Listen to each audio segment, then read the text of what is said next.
do you believe that most people have a real sense of the enormity of this spill? No, because they can't see the oil. The oil is underwater. You know, there's not only the plumes offshore, but some days you come on the beach and it's just solid tar balls as far as I can see.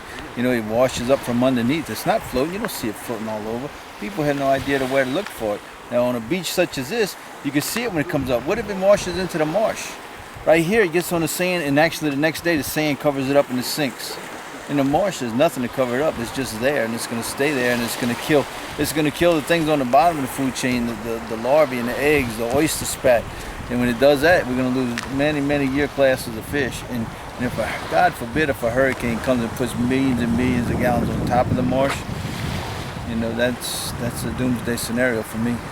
Is it a concern? You know, we've run a lot of marsh that you know, you don't see it on the banks. On low tide you will. At low tide you will. Yeah, at low tide you see a lot more because it's under the water again. You know, it stays there. So it's in the sediment. On low tide you come and the banks are just solid oil. Really? Yeah. Really? People don't go to remote areas like this. Yeah, there's no people here. Right. They don't know. It's underwater. I know because I've seen it.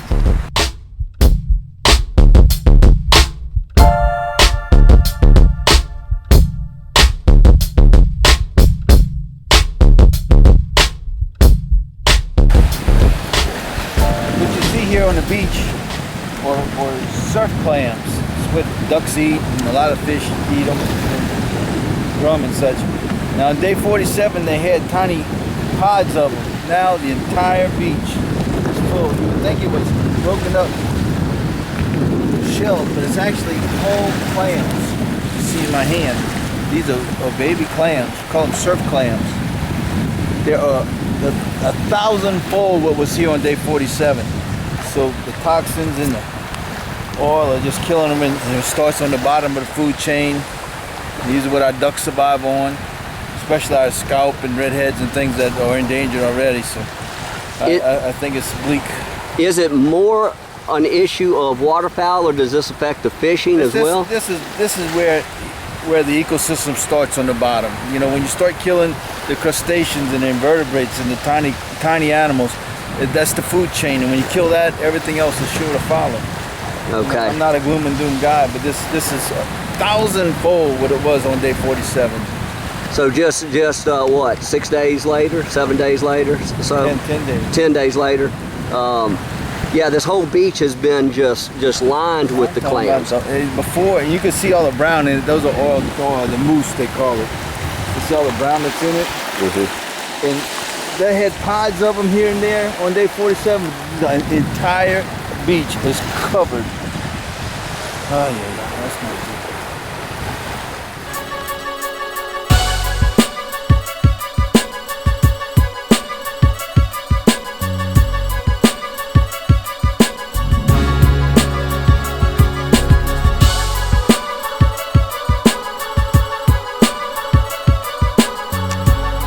Mike, we've been to a lot of places. We've seen a lot of marsh that is at most minimally impacted.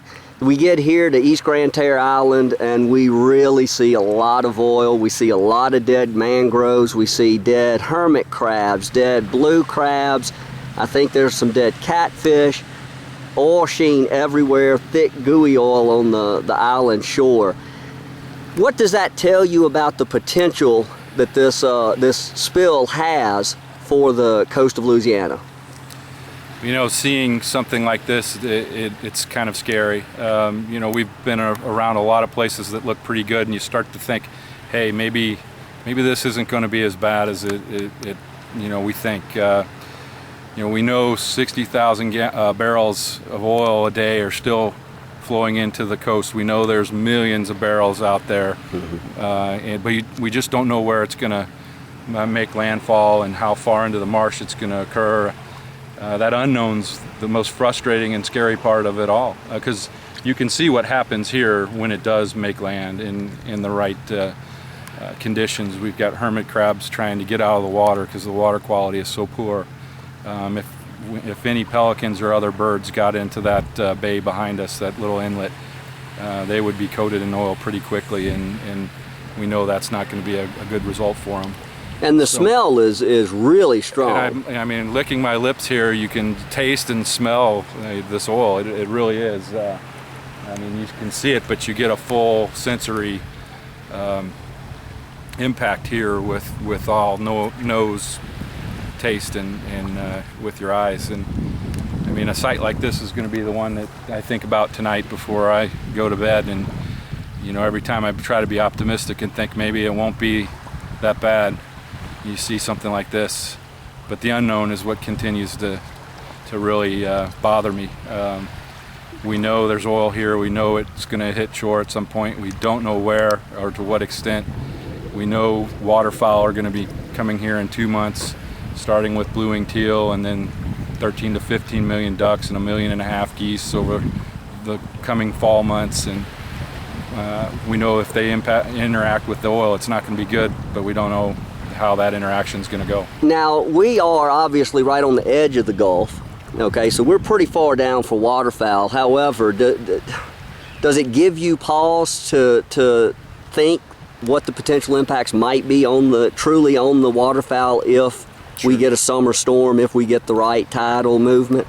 I mean, we've been lucky so far, and there's not a lot of marsh. I mean, a lot of oil working into the freshwater marsh and those backwaters. But you know, this is an example of what we can expect if we have the right weather conditions. I mean, just the right winds and tides can push oil into some bad places. A tropical storm or a hurricane could be devastating to the interior marsh and the continued flow of oil. I mean, we've got to get it stopped first so that we can move on. And then they're talking about probably realistically it's starting to look like August before the relief, at least before the relief will. Yeah, I think, you know, they're talking about the top hat slowing things down a little bit, but you know, new estimates that are a little bit more accurate, I think, are actually going the wrong direction. We're seeing increased levels, 60,000 barrels per day now, and that oil's got to go somewhere. And I just hope we can take care of a lot of it out on the open water before the conditions